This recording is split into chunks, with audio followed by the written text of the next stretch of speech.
Yung tanglad ko, tanglad ng bayan. Hindi ko alam, dito ko kumuha kami ganyan. Kalbo na kami sa tanglad yun. Pinagtanim na ako eh. Ito kasi ang loya, matagal yan, duwalugwan yan. Kaya mga December pa natin yung tatanggalin. Dalawang puno yan, doon kayo sa isang puno. Lalabas ko na yan, lumalabas ko. Kung mabawas ko po. Hindi ka tanong ako ngayon nag-isa eh. Kaya tinanggal ko na kanina yun. Laki na yung bini ko eh.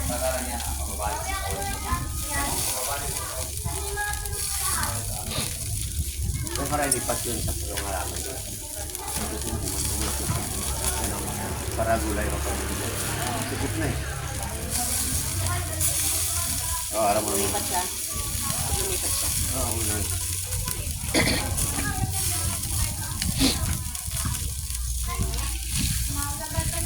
Ngayon ako na yung farm. Na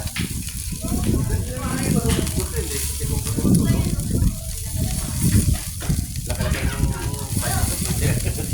Kita mo yung banyo? Makalaki? Oo. Labahan niya yung loob. Kasama yung bahay pa dyan. Sinagya ka lang yan.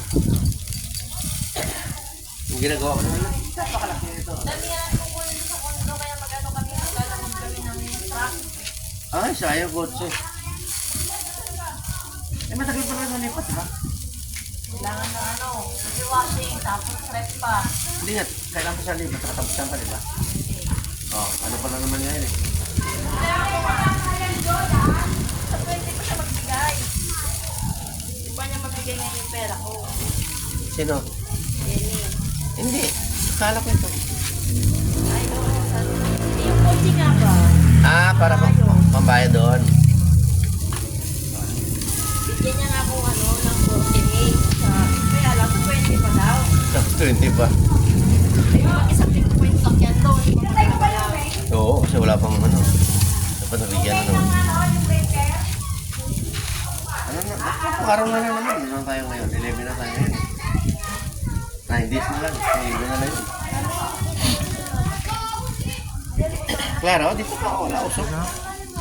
Tatakbo na usok yun. Claro pa rin.